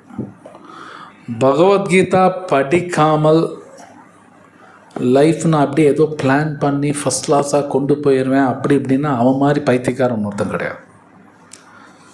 ஓகே, சம்டைம்ஸ் நாமளும் நினைப்போம், அப்போ நாமளும் பைத்தியக்காரங்க தான். பகவத்கீதை படிக்காமல் நான் லைஃப்பில் ஒன்று பிளான் பண்ணால் பெரிய பைத்தியக்காரனாக தான் நான் இருப்பேன். அது சம்டைம் எனக்கும் தெரியாது, ஏன்னா பைத்தியத்துக்கு பைத்தியம்னு தெரியாது. ஸோ ரொம்ப அழகாக எழுதியிருக்கார். இந்த பகவத்கீதை மோஸ்ட் இம்பார்ட்டண்ட். அந்த பகவத்கீதையாட்டும் பாகவதமாட்டும் ஒரு வார்த்தை வந்துக்கிட்டே இருக்கும். தத்ஸ்ருணு தத்ஸ்ருணுன்னு வரும். ஸ்ருணுனா கேளுன்னு அர்த்தம். இங்கேயும் பிரபுபாத் எழுதியிருக்கார், கேட்க மாட்டேங்கிறாங்க அப்படின்னு வருது இல்லை, கேட்கவே மறுக்கும் போது கேட்க மாட்டான். நீங்கள் இந்த உலகம் பாருங்கள், அப்படி தான் இருக்கும். நீங்கள் பகவானை பற்றி பேசுங்க, யாரும் கேட்க மாட்டான். பகவானை தவிர ஒன்னொரு டாபிக் பேசுங்க, நல்லா உட்காந்து பேசுவாங்க. இது உண்மை. ஆக்சுவலி பகவானை தவிர எந்த டாபிக் பேசுனா நல்லா கேட்பான். சினிமாவோ இல்லை ஏதோ பாலிட்டிக்ஸ் இல்லை பக்கத்து வீட்டு கதை பேசுவோம். பகவான் பற்றி அவ்வளோ சீக்கிரம் பேச மாட்டாங்க, கேட்க மாட்டாங்க. கலியுகம் அப்படி தான் இருக்கும், கேட்கவே மாட்டாங்க. நாம் ஒன்று கேட்டால் அவன் ஒன்று சொல்லுவான். ஸோ இந்த கேட்கறது அப்படிங்கிறது ஒரு இருக்குலே பெரிய குணம், சாதாரணமான குணம் கிடையாது.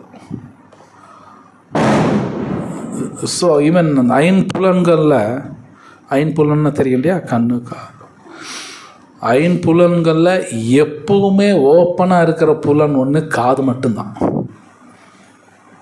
வேறு மற்ற புலன்கள் அப்பப்போ க்ளோஸ் ஆகிடும். தூங்கும்போது கண்ணெல்லாம் மூடிக்குவோம், மற்ற சென்ஸ் ஒர்க் ஆகாது. யாரும் நல்லா தூங்கிட்டு இருக்கும்போது பாயாசம் ஸ்மெல் வந்துட்டு எந்திரிப்பாங்களா? சீக்கிரம் எந்திரிக்க மாட்டாங்க.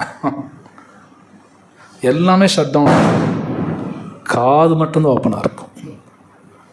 ஸோ ஐம்புலன்களில் மோஸ்ட் இம்பார்ட்டன்ட் காது தான். சப்தம் கேட்டால் எந்திரிச்சுக்குவோம், சப்தம் கேட்டால் எந்திரிப்பாங்க. வேறு எல்லா புலன்களும் ஷட் டவுன் ஆகும். பகவான் 2 காது கொடுத்துருக்காரு, கேளு. ஸோ இந்த கேட்குறதுங்கிறது நார்மல் திங் கிடையாது, எல்லாராலையும் கேட்க முடியாது. It's not easy. நீங்கள் பாகவதம் படிச்சிங்கன்னா அப்புறம் அதில் ஒரு இன்ஃபர்மேஷன்.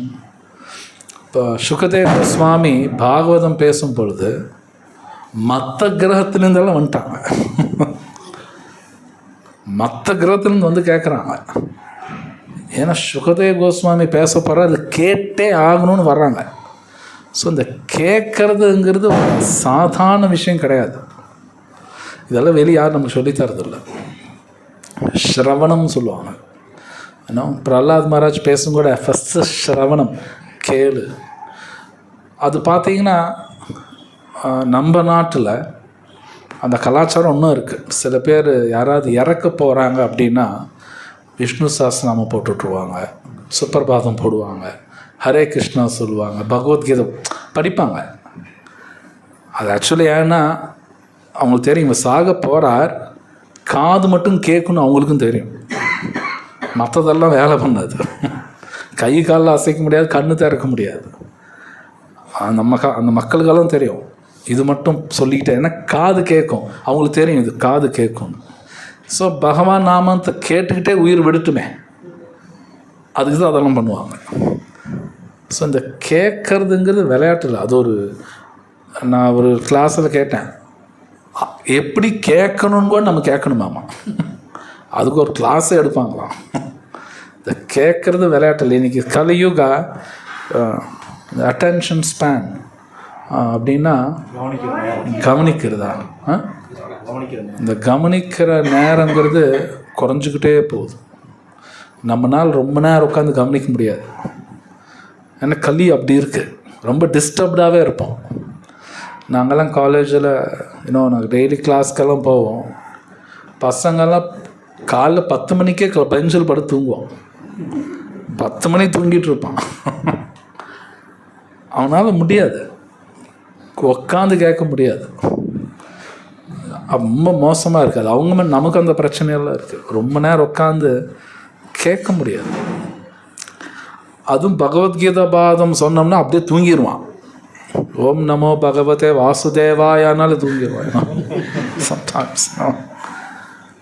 ஆனால் மற்ற விஷயங்கள் நல்லா கேட்பான். சினிமாக்கு போனாலும் தூங்க மாட்டான், 3 மணி நேரம் உட்காந்துருப்பான். இந்த சத்வகுணம் நல்ல விஷயம் உள்ளே போக மட்டும் அவ்வளோ சீக்கிரம் போகாது. இது ரொம்ப ஆச்சரியமான விஷயம்.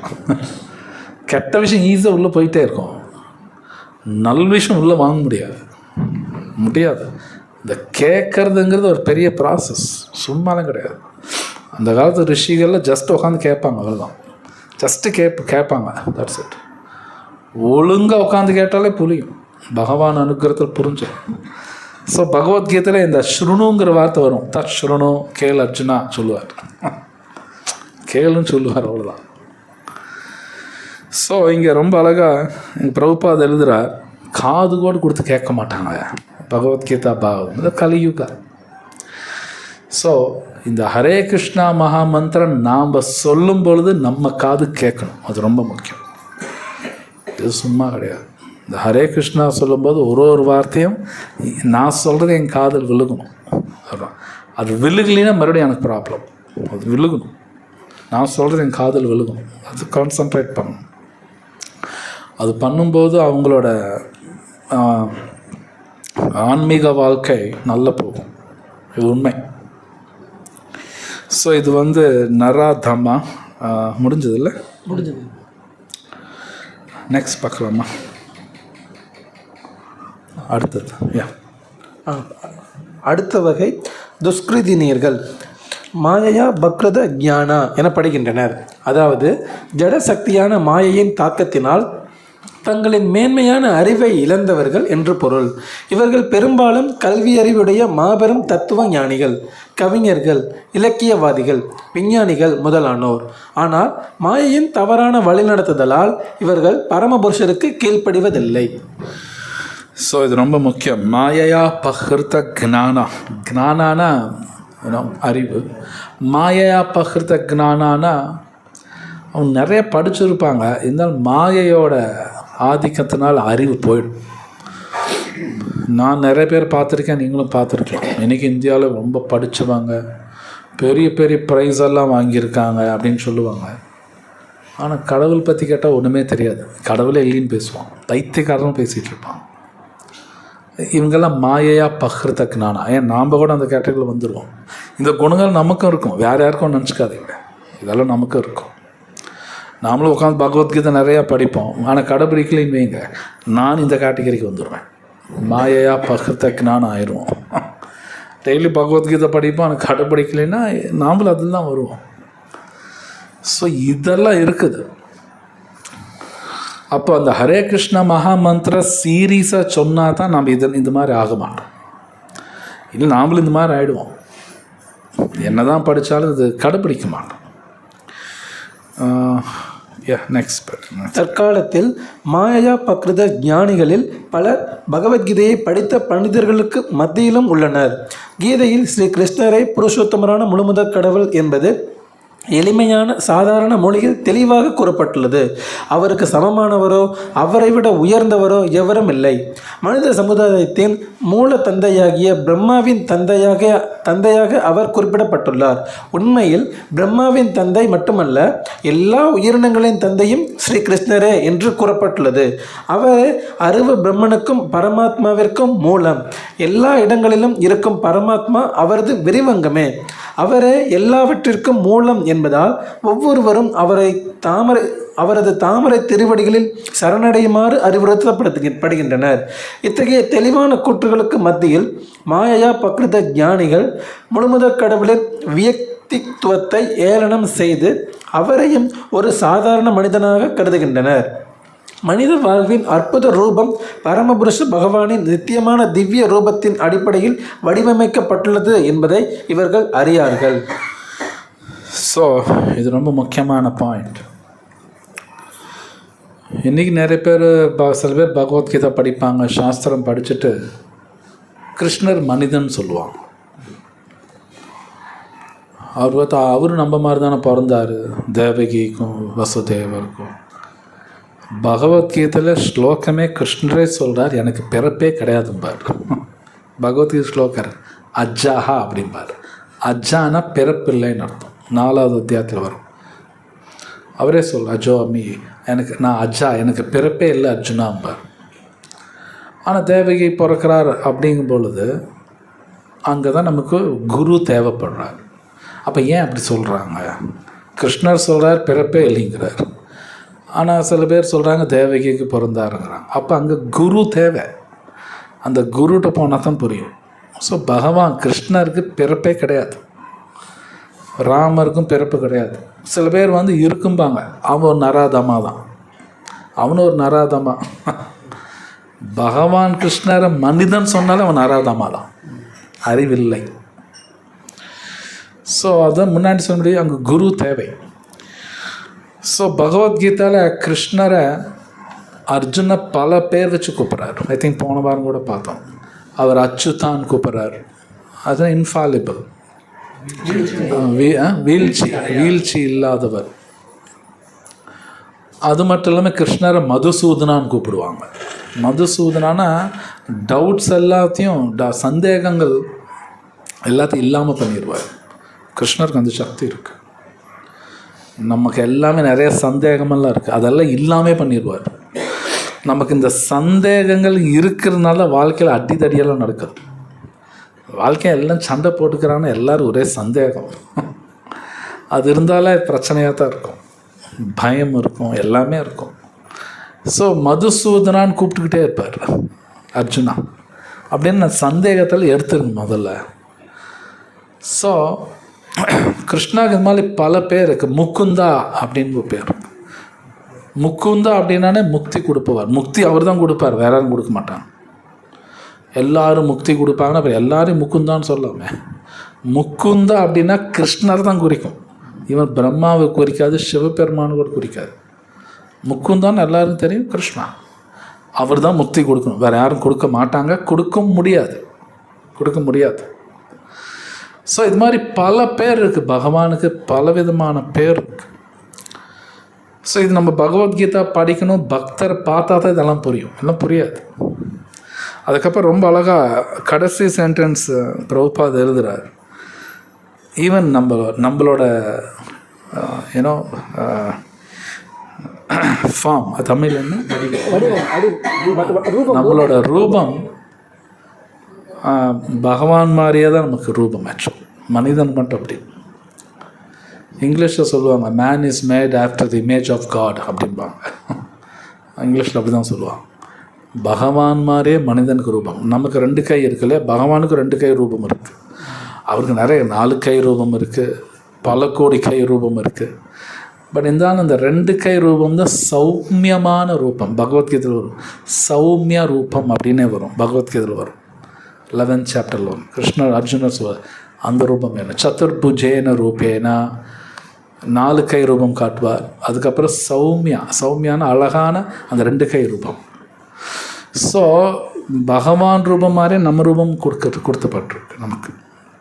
அதுதான் பிரபுபாத் இங்கே எழுதுகிறார். ஸோ இந்த கிருஷ்ணரை புரிஞ்சுக்கிறது ரொம்ப கஷ்டம், அவ்வளோ சுலபமெல்லாம் கிடையாது. ஆனால் அந்த ஹரிநாமத்தை சொன்னால் புரியும்.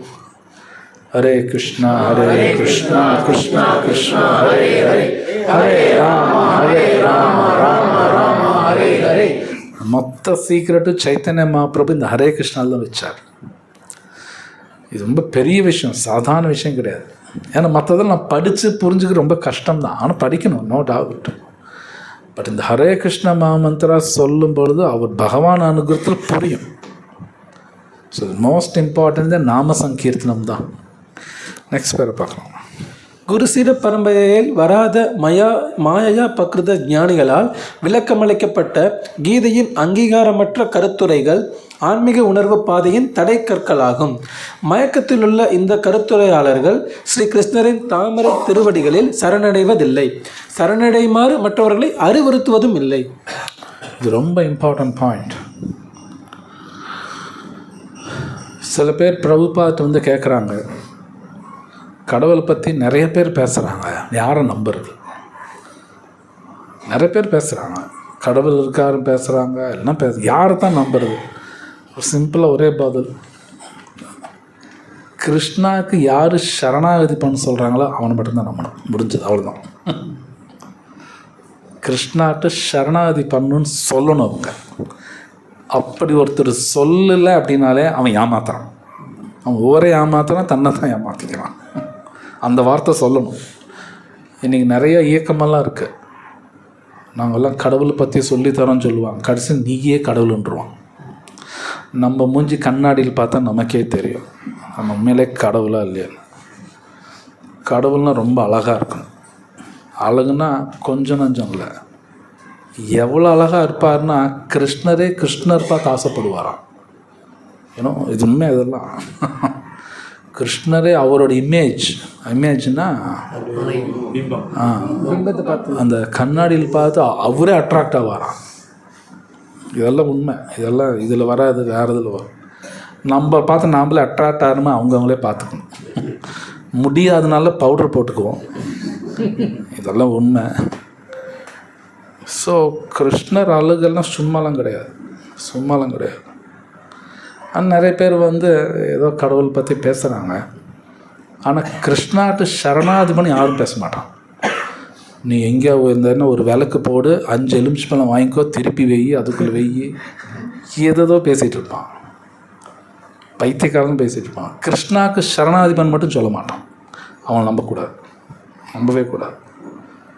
இந்த வார்த்தை சொல்லி ஆகணும்.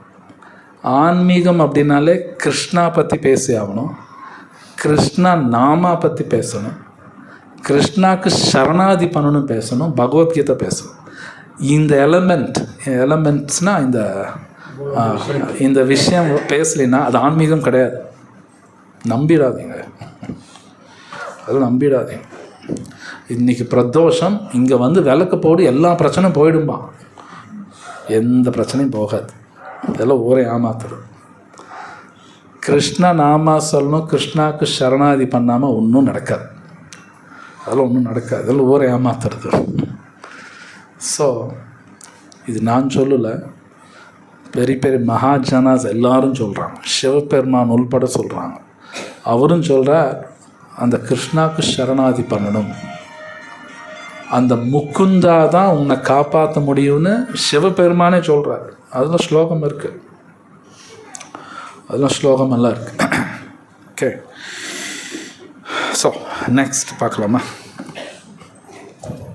துஷ்கிருதியினரின் இறுதி இனம் ஆசுரம் பாவம் ஆசிரித்த, அதாவது அசுர கொள்கைகளை உடையவர்கள். இத்தகையினர் வெளிப்படையான நாத்திகர்கள். இவர்களில் சிலர் முழுமுதற் கடவுள் ஜட உலகில் வருவது அசாத்தியம் என்று வாதிடுகின்றனர். ஆனால் ஏன் அஃது அசாத்தியம் என்பதற்கு சரியான காரணம் கொடுக்க முடிவதில்லை. இன்னும் சிலர் கிருஷ்ணரை அருவ பிரம்மனுக்கு கீழ்ப்பட்டவராக ஆக்குகின்றனர். கீதையிலோ இதற்கு நேர்மாறாக அறிவிக்கப்பட்டுள்ளது. புருஷோத்தமரான முழுமுதற் கடவுளிடம் பொறாமை கொண்டுள்ள நாத்திகன் தனது மூளை எனும் தொழிற்சாலையில் தயாரான எண்ணற்ற போலி அவதாரங்களை காண்பிப்பான். முழுமுதற் கடவுளை எதிர்த்து பேசுவதையே தனது வாழ்வின் முக்கிய நோக்கமாக கொண்டுள்ள இத்தகைய நபர்கள் ஸ்ரீ கிருஷ்ணரின் தாமரை திருவடிகளில் சரணடைய முடியாது. ஸோ இது ஒரு முக்கியமான பாயிண்ட். சில பேர் கடவுளே இல்லைன்னு பேசுவாங்க, ஆனால் அவன் ஏன் இல்லைன்னு சொல்லணும் அவனுக்கும் தெரியாது. எப்பவுமே ஒரு விஷயம் பேசும் பொழுது, இது வேதத்தில் இருக்கு, லாஜிக் யூஸ் பண்ணணும். அப்படின்னா தர்க்கம் யூஸ் பண்ணணும். எப்பவுமே லாஜிக் யூஸ் பண்ணி தான் புரிஞ்சுக்கணும். நான் கண்ணால் பார்த்தா தான் புரிஞ்சுக்குவேன்னு அது பைத்தியக்காரத்தனம். இப்போ உதாரணத்துக்கு ஆட்டம் அப்படின்பா. ஆட்டம்னா அணு யாரும் பார்த்ததில்லை, ஆனால் அந்த அணுவோட தமிழ் என்ன சொல்லுவாங்க, சக்தியும் கூட சொல்லலாம். அந்த சக்தி நம்ம அனுபவிக்கிறோம். நான் சொல்கிறது புரியுதுங்களா? நம்ம யாரும் அணு பார்த்ததில்ல. கரண்ட் இருக்கு இல்லையா, கரண்ட்டு கூட ஒரு மாதிரி ஆட்டம்ஸ் தான், ஆனால் அதோட சக்தி நாம் உபயோகிக்கிறோம். அது யாரும் மறுக்க முடியாது.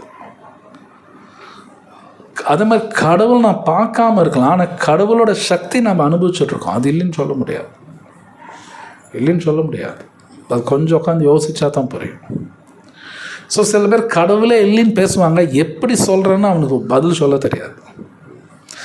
இன்னும் சில பேர் என்ன சொல்லுவாங்கன்னா, கடவுளுக்கு ரூபமே இல்லைன்றுவான். கடவுள் இருக்காரு, ரூபமே கிடையாதும்பான். அவங்களும் ஒரு அசுரன் மாதிரி தான்.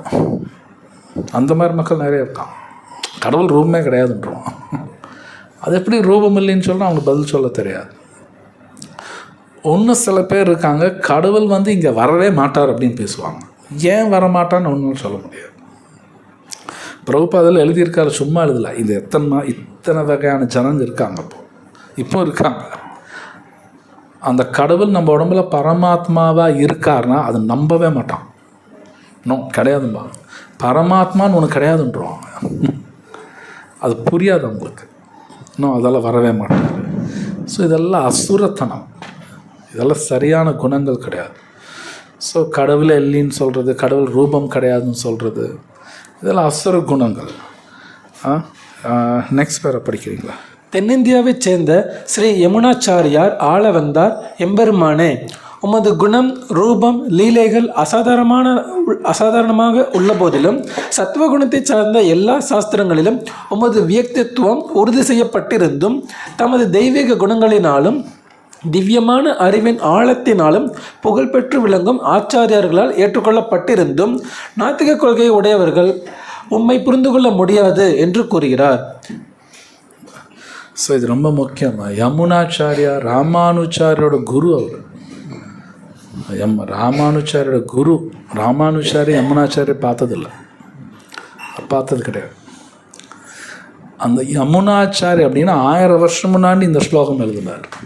அது ஆக்சுவலாக ஒரு ஸ்லோகா. அது அந்த ஸ்லோகா ரொம்ப அழகாக இருக்குது. அவரே யமுனாச்சாரியர் சொல்கிறார், இந்த அத்தெஸ்டிக் பிரின்சிபல்ஸ் என்ன நாஸ்திகம் கொள்கைகள் அதை பேசுகிறவங்களுக்கு பகவான் பற்றி புரியாது. இத்தனை வேதத்திலலாம் சொல்லியிருக்காங்க, சிவபெருமான், பிரம்மா, நாரதா எல்லாரும் சொல்லலாம், அப்பவும் புரியாது. அவ்வளோ ஈஸியாக புரிஞ்சுக்க முடியாது. இது யமுனாச்சாரியர் சொல்கிறாருன்னா பார்த்துங்க. ஸோ அப்போ எப்படி தான் புரிஞ்சுக்கணுன்னா, ஒரே வழி, ஒரு பக்தனோட சாகுமாசம் இருந்தால் மட்டும்தான் புரியும். பக்தரோட அனுகிரகத்தில் தான் புரியும், எல்லாம் புரியாது. அந்த பக்தரோட அனுகிரகம் முதல்ல. அந்த மாதிரி பக்தர் பார்க்கணுன்னா நாமா சொல்லிக்கிட்டே இருக்கணும். ஹரே கிருஷ்ணா ஹரே கிருஷ்ணா கிருஷ்ணா கிருஷ்ணா ஹரே ஹரே, ஹரே ராமா ராம ராம ஹரே ஹரே. இந்த நாம எந்த அளவுக்கு சீரியஸாக சொல்கிறோமோ, நாம் அந்த மாதிரி ஒரு பக்தரை பார்ப்போம், அவரோட சாகுவாசம் இருக்கும். அவருக்கு நின்று விஷயங்கள் நமக்கு வரும், எல்லாம் வராது, வரவே வராது. இது நீங்கள் யாரோட ஹிஸ்ட்ரி எடுத்தாலும் சரி. ஸ்ரீபாத ராமானுச்சாரியர் பார்த்தீங்கன்னா அவர் பல குரு இருக்காங்க, ஒருத்தர் கிடையாது. யமுனாச்சாரியர் ஒருத்தர், பல பேர். அந்த அறிவு வாங்கிறது விளையாட்டு இல்லை. அவர் காஞ்சிபுரத்துன்னு ஸ்ரீரங்கத்துக்கு 18 தடவை நடந்தார். 18வது தடவை தான் எல்லாமே கொடுத்தாங்க அவருக்கு. அவர் அத்தனை தடவை நடக்க விட்டாங்க, சும்மாலாம் கிடையாது. அப்போ இந்த அறிவு வாங்குறதுங்கிறது அவ்வளோ ஈஸி இல்லை. ஆனால் சைத்தன்ய மகாபிரபு கருணை இந்த நாம சொல்லிக்கிட்டே இருந்தால் வரும் நமக்கு. இதுதான் ரொம்ப ஆச்சரியமான விஷயம், சும்மாலாம் கிடையாது. இந்த நாம சங்கீர்த்தனங்கிறது சாதாரணமான விஷயம் கிடையாது. பார்க்குறக்கு அப்படி இருக்கும், ஆனால் ரொம்ப ஹை கிளாஸ் அது இருக்குல்லையே. கலிகாலே நாம ரூபே கிருஷ்ண அவதாரா அப்படின்னு சொல்லுவாங்க. கலிகாலத்தில் நாம ரூபத்தில் தான் வருவார் கிருஷ்ணா. அந்த நாமா சொல்லிக்கிட்டே இருங்க, அதுதான் மோஸ்ட் சீரியஸ் ஒர்க். ஸோ இந்த லாஸ்ட் பேரா அது படிச்சுறீங்களா? எனவே முழு முட்டாள்கள், மனிதரில் கடைநிலையோர், மாயையால் அறிவிழந்தவர்கள், நாத்திக கொள்கையாளர் ஆகியோர் மேலே கூறப்பட்டுள்ளபடி எல்லா சாஸ்திர அறிவுரைகளும் அதிகாரிகளின் உபதேசங்களும் இருந்தும் புருஷோத்தமரான முழுமுதற் கடவுளின் தாமரை திருவடிகளில் சரணடைவதில்லை. ஸோ கிருஷ்ணரை இந்த 4 பேர் சரணாதி பண்ண மாட்டாங்க. 4 விதமான துஷ்கிருதி: நராதமர்கள், மூடர்கள், மாயா, பக்ருத ஞானா, அசுரா. இந்த 4 பேர் வரமாட்டாங்க கிருஷ்ணரே சொல்கிறார். இன்னொரு 4 விதமான பேர் வருவாங்க, அது நெக்ஸ்ட் வீக் பார்க்கலாம். ஸோ ஏதாவது கேள்வி இருக்குங்களா? சார் ஹரே கிருஷ்ணா பிரபுஜி. இப்போ வழிபாடு செஞ்சாலும் கிடைக்க மாட்டேன் அப்படின்னு சொன்னீங்க. அதே பக்தி தொண்டு செஞ்சால் மட்டும்தான் கிடைக்கும். இப்போ வழிபாடுக்கும் பக்தி தொண்டுக்கு என்ன, அதை எப்படி நம்ம புரிஞ்சுக்கிறது? எப்படி அந்த இடத்துல வழிபாடு அப்படிங்கிறது வைத்தி பக்தி. இப்போ நாம் செய்கிறது பூராமே வைத்தி பக்தின்னு சொல்லுவாங்க. வைத்தி பக்தின்னா சாதனான்னு சொல்லுவாங்க. சாதனாங்கிற வார்த்தை கேள்விப்பட்டிருக்கீங்களா? சாதனாவோட அர்த்தம் என்னன்னா, பிடிக்காத ஒன்று செய்கிறது தான் சாதனா. நமக்கு அது பிடிக்காது, ஆனால் செய்வோம். உட்காந்து 16 ரவுண்ட் சேன் பண்ண சொன்னால் ஒரு மாதிரியாக தான் இருக்கும். சரி செய்வோம். பகவத்கீதை படிக்கணும்னா கஷ்டமாக இருக்கும், படிப்போம். காலையில் 4 மணிக்கு எந்திரிக்கிறது கஷ்டமாக இருக்கும், ஆனால் எந்திரிப்போம். ஏகாதசி கடைப்பிடிக்கணும், கஷ்டமாக இருக்கும், கடைப்பிடிப்போம். எனக்கு எது பிடிக்காதோ நான் கட்டாயமாக செய்கிறது தான் சாதனான்னு சொல்லுவாங்க. இப்போ நம்ம செய்கிறது பிற சாதனா, வைத்தி பக்திம்பாங்க. அப்படி பண்ணாலும் கிருஷ்ணா கிடைக்க மாட்டார், ஆனால் செஞ்சு தான் ஆகணும். பக்திங்கிறது ராகானுகா, ஸ்பான்டேனியஸாக வருது, அதுதான் அடுத்த நிலை. இப்போ நம்ம செய்கிறது போனால் வைத்தி பக்தின்னு தான் சொல்லுவாங்க. இது ஃபஸ்ட்டு ஸ்டெப் தான். இதுக்கு நீந்து ராகானுகாக்கு போகணும். கிருஷ்ணா சொல்ற வைத்தி பண்ணாலும் கிடைக்க மாட்டேங்கிறார், கிடைக்க மாட்டேன் அப்படிங்கிறார். ஆனால் வைத்தி செஞ்சு தான் ஆகணும். பட் நாம் செய்கிறதுல முழுக்க முழுக்க வைத்தின்னு சொல்ல முடியாது, கொஞ்சம் ராகானுகாவும் கலந்துருக்கு. கலந்து தான் சைத்தன்ய மகாபிரபு நம்ம கொடுத்துருக்காரு. அதை நான் இப்போ டீட்டெயிலாக பேச முடியாது. நாம் செய்கிறதுக்கு சம்திங் ஸ்பெஷல், நமக்கு சைத்தன்ய மகாபிரபு கொடுத்து ஸ்பெஷல். நம்ம ரெண்டும் கலந்துருக்கும். இப்போ நம்ம செய்கிற எல்லாமே கலந்துருக்கு. வெறும் வைத்தி மட்டும் சொல்ல முடியாது, கொஞ்சம் ராகானுகம் கலந்து தான் நம்ம செய்கிறோம். அது டீட்டெயில்ஸ் இப்போ நான் பேசலை, அது வேறு பார்த்து பேசணும். பட் இதை சீரியஸாக செய்யும்போது நம்ம நெக்ஸ்ட் லெவலுக்கு போகலாங்களா பிரபு? வைத்தி பக்தி சீரியஸாக பண்ணும்போது நெக்ஸ்ட் லெவலில் கிருஷ்ணா கூட்டு போவார் தானே பிரபு? யா, சீரியஸாக பண்ணணும். சீரியஸாக பண்ணணும். ஆமாம். ஸோ வேறு கேள்வி? ஒவ்வொரு மனிதருக்குள்ளேயும் கடவுள் இருக்கார். பரமாத்மாவை இருக்கார். எஸ். அப்படியே ஒரு பாயிண்ட் நீங்கள் சொல்லும்போது நாமளே கடவுள் அப்படின்னு சொல்லும்போது இல்லைன்னு சொன்னீங்கல்ல, நாம் கடவுள் கிடையாது, நமக்குள்ள கடவுள் இருக்கார், பரமாத்மாவாக இருக்கார். நமக்குள்ள எல்லாரோடமும் பரமாத்மா இருக்கார், சாக்ஷாத் பகவான் தான். அவர் இருக்கிறனால நான் கடவுளாக முடியாது, அவர் உள்ளதாக இருக்குது, அதான் நான் கடவுளாக முடியாது. இப்போ உதாரணத்துக்கு இங்கிலாண்டில் பக்கிங்ஹாம் பேலஸ்ன்னு சொல்லுவாங்க. அந்த இங்கிலாந்து ராணி இருப்பாங்க இல்லையா, இந்த பக்கிங்ஹாம் பேலஸ், அந்த பேலஸில் ராணி இருப்பாங்க, நிறைய வேலைக்காரங்களும் இருப்பாங்க. அந்த வேலைக்காரனும் அதுக்குள்ளே தான் இருக்கான், அதனால் அவன் ராணி ஆயிட முடியாது, ராஜா ஆக முடியாது. புரியுதுங்களா? அந்த பேலஸ்ன்னு வேலை பண்ணுறவன் இருப்பான், அவன் அந்த பேலஸ்குள்ளே தான் இருக்கான், அதனால் அவன் ராஜா ஆக முடியாது. ஸோ கடவுளை அவன் உடம்புல இருந்தாலும் நான் கடவுளாக முடியாது, அவர் என் கூட இருக்கார். ஸோ அது மாதிரி புரிஞ்சுக்கணும். பரமாத்மா வெளியே போறதுனால தான் ஒருத்தர் வந்து கோமா ஸ்டேஜுக்கு போறாங்க இல்லைங்களா? அது வந்து பரமாத்மா வெளியே வரதுனால தான் அவங்க கோமா ஸ்டேஜுக்கு போறாங்க. பரமாத்மா வெளியே போனால் மரணம் வந்துடும்.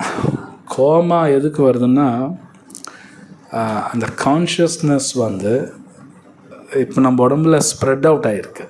அப்படின்னா உடம்புல ஆத்மா இங்கே தான் இருக்கும், ஆனால் உணர்வு உடம்பு பூரா பரவி இருக்குல்ல, அந்த உணர்வில் வித்ட்ரா ஆயிடும். வித்ட்ரா ஆயிடுச்சுன்னா கோமாக்கு போயிடுவாங்க. அப்படின்னா எந்த உடம்பும் ஒர்க் ஆகுது. புரியுதுங்களா? உணர்வு இருக்காது. இந்த கோமாலுங்க போய் கில்லுங்க ஒன்றும் வலிக்காது, அவங்க உணர்வு இருக்காது. ஆனால் உயிரோடு தான் இருப்பாங்க, உணர்வு இருக்காது, அப்படியே இருப்பாங்க. ஸோ பாகவத்தில் இது பேசப்பட்டிருக்க கோமா பற்றி எழுதியிருக்காங்க. ரொம்ப உடல் பற்று இருக்கிறவங்க கோமாக்கு போயிடுவாங்க. ஏன்னா உடல் விட இஷ்டம் இல்லை, விட மாட்டேன்னு அடம் பிடிப்பாங்க, கொஞ்ச நேரம் போட்டு கோமாவில் போட்டுருவாங்க. அது இன்னும் கஷ்டம் கொடுக்கும். அவங்க அவங்க குடும்பத்திலங்க எல்லாம் பார்ப்பாங்க, இவனும் பார்ப்பான், ஒரு வார்த்தை பேச முடியாது, எதுவுமே எந்த கம்யூனிகேட் பண்ண முடியாது அவனால். ஆனால் பண்ணணும்னு நினைப்பாங்க, எதாவது சொல்லணும்னு நினைப்பாங்க, சொல்லவே முடியாது. கண்ணில் தண்ணி வரும், அவ்வளோதான். நான் பார்த்துருக்கேன் அந்த மாதிரி. கண்ணில் தண்ணி வந்துக்கிட்டே இருக்கும். ஏதாவது சொல்லணும்னு நினைப்பாங்க, சொல்ல முடியாது, அவனால் பேசவே முடியாது. அது ஒரு சித்திரவதை, அது சித்திரவதை தான். ஸோ பரமாத்மா வெளியே போகும்போது மரணம் ஆயிடும், போகும்போது ஆத்மா வெளியே போகும். நீங்கள் சொன்ன மாதிரி நான் பார்த்துருக்கேன். நான் உயிர் பிரியறதுக்கு, ஆனால் எல்லாம் பந்தல்லாம் போட்டாங்க, எல்லாம் இது பண்ணிட்டாங்க, உயிர் மட்டும் எழுதிக்கிட்டே இருக்குது. கண்ணுலேருந்து தண்ணி வருது. அந்த பக்கத்தில் இருக்க எல்லாம் சொல்கிறாங்க, மண்ணை கரைச்சி ஊற்றியா உயிர் போயிருங்கிறாங்க. அது மர்டர், அது சாப்பிட்டுன்னு தான் நிறைய பால் ஊற்றுறாங்க. எப்படியா பொறையாவது போவாங்களான்னு பார்த்தா அதுவும் போக மாட்டேங்குது. அவங்க கவலை அவர் நம்ம எவ்வளோ நேரம் உட்காந்துருக்குன்னு அவன் கவலை. இது மர்டர் தான். நிறைய பேர் செய்கிறாங்க. ஏதாவது தலைக்கு தேய்ச்சிட்டு குளிச்சுட்ருவாங்க, குளிச்சுட்டு இளநீ கொடுத்துருவாங்க, செத்துருவாங்க சீக்கிரம். அது மர்டர், அது பண்ணக்கூடாது, அது தண்டனை உண்டு. தானாக போகணும். சில பேர் பொறுமையாக இருக்காது, அதனால் என்ன சொல்லணும், ரொம்ப சித்திரவதை பண்ணுறாரு முடிச்சிருப்பாங்க. இவனுக்கு தான் சித்திரவதை, அதனால் இவனுக்கு வேலைக்கும் போக முடியல. ஓகே, அதுதான் உண்மை. ஹாஸ்பிட்டல்லையே கூட அந்த கருணை கொலைன்னு சொல்லி இன்ஜெக்ஷன் பண்ணுறது எல்லாமே இருக்குங்க. அது வந்து மர்டர் தான். மர்டர் தான். அதெல்லாம் சாஸ்திரத்தில் கிடையாது.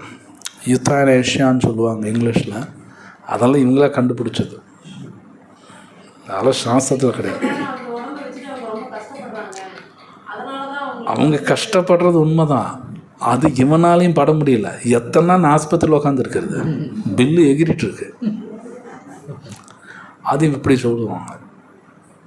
இந்த யூத்தனேஷியாங்கிறது வெளிநாட்டில் ரொம்ப ஜாஸ்தி, இந்தியாவில் ஒன்றும் வரல, பேசிகிட்டு இருக்காங்க. லீகலாக பண்ணுறதில்ல இந்தியாவில், அவ்வளோதான். இல்லீகலாக நடக்குது, லீகலாக பண்ணுறது கிடையாது. வெளிநாட்டில் நடக்கிறது உண்டு. அவங்க சரி கோர்ட்டில் ஜட்ஜு சொல்லுவார், சரி ஓகே முடிச்சிரு சொன்னோன்னே இன்ஜெக்ஷன் போட்டு கொலை பண்ணிவிடுவாங்க. இந்தியாவில் இல்லீகலாக நடக்குது, அது நிறையா நடக்குது. ஸோ அது மர்டர் தான். அது கருணை கொலைக்கும் தண்டனை இருக்குங்க. அது எப்படி கொலை கருணை ஆகும்? அந்த வேர்டே அப்படிதான் சொல்றாங்க. அது சரியான வார்த்தை கிடையாது இல்லையா? அது என்ன கருணை கொலை? கான்ட்ரடிக்டரி வேர்ட்ஸ் ரெண்டுமே. கருணை கொலை ரெண்டு கான்ட்ரடிக்டரி, அது எப்படி ஒரு வார்த்தையாகும்? இதெல்லாம் அதுதான் மனிதன் இவங்களாம் டிசைன் பண்ணுறது. அது எப்படி கருணை ஆகும்? ரொம்ப கஷ்டப்படுறான்னு இவனுக்கு கருணையாக பார்க்குறாங்க. உண்மை என்னென்னா, இது உண்மை, இது சாஸ்திரத்தில் இருக்குது. அவங்க அந்த மாதிரி இருக்கும்போது என்னால் சென்ஸ் கிராட்டிஃபிகேஷன் பண்ண முடியாது. அது முடிச்சுட்டா நான் பண்ணலாம், அதுக்கு தான் பண்ணுவாங்க. நான் சொல்கிறது புரியுதா? நான் சொல்கிறது புரியுதா? ரொம்ப நேரம் உட்காந்துருக்கு. என் சென்ஸ் கிராட்டிஃபிகேஷன் அது அந்த மாதிரி நிலையில் என்னால் புலன் இன்பம் பண்ண முடியாது. முடிச்சுட்டா நான் அது பண்ணலாம், அதுக்கு தான் முடிப்பாங்க. இதுதான் உள்ள சீக்ரெட். இதுதான் என்னால் என்ஜாய் பண்ண முடியும். எத்தனை நாள் இங்கே உட்காந்துருக்கிறது, என்னால் எந்த என்ஜாய் பண்ண முடியல. ஃபினிஷ் பண்ணிவிட்டு லெட் மீ என்ஜாய். இதுதான் உண்மை. என்னால் என் சென்ஸ் கிராட்டிஃபிகேஷன் கிடைக்கல, உடனே கருணை கொலை அவன் முடிச்சுட்டு என்ஜாய் பண்ண. இதுதான் உண்மை. ஆக்சுவலி உள்ளே இருக்கிறது இந்த விஷயத்தான். அவங்க மேலே கருணையெல்லாம் ஒன்றும் கிடையாது. இதில் சும்மா வேறு ஏதாவது கேள்வி இருக்குங்களா?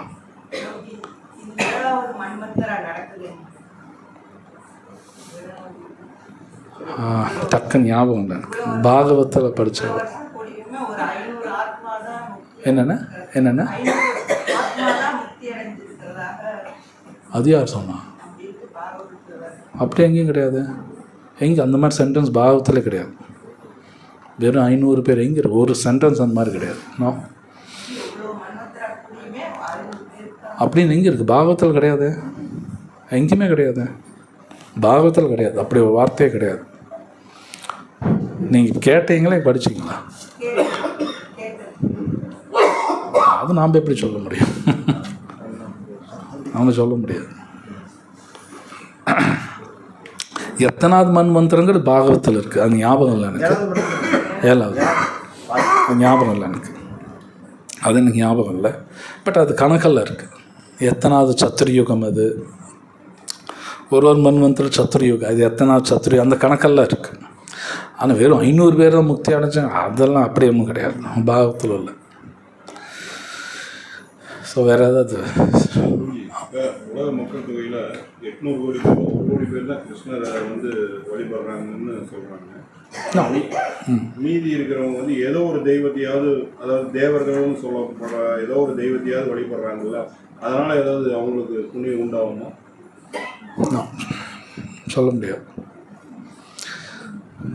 சாஸ்திரத்தில் இருக்க 2 வழி தான். ஒன்று பகவான் அனுக்கிரகம், இல்லை பக்தரோட அனுக்கிரகம். வேறு ஒன்றும் 3வது கிடையாது. 3வது கிடையாது. இந்த 2 இருந்தால் தான் தப்பிப்பாங்க. ஒன்றா பகவான் அனுக்கிரகம், பக்தரோட அனுக்கிரகம். 3வது கிடையாது.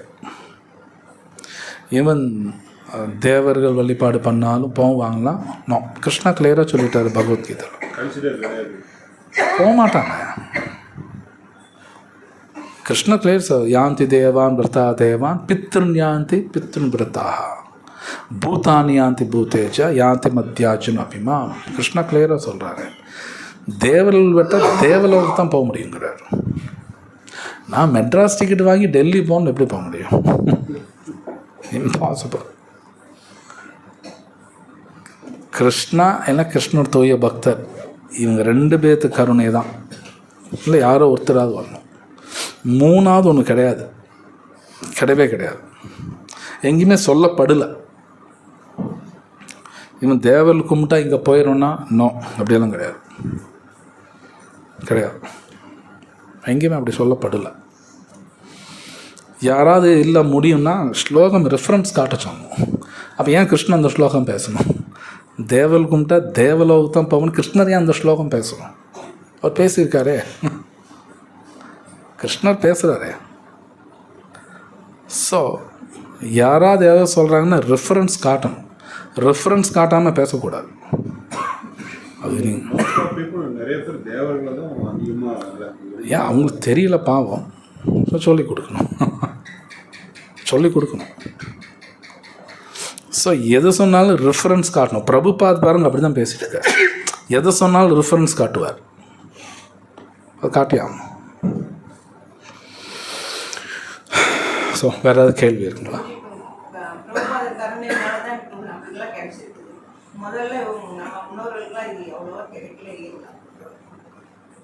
ஸோ கேள்வி என்ன? இன்னொன்றும் தெரியாது எனக்கு, எனக்கு தெரியல. அதை நாம் கமெண்ட் பண்ண முடியாது, தெரில. ओके, ग्रंथराज श्रीमद् भगवत गीता की जय, श्रील प्रभुपाद की जय.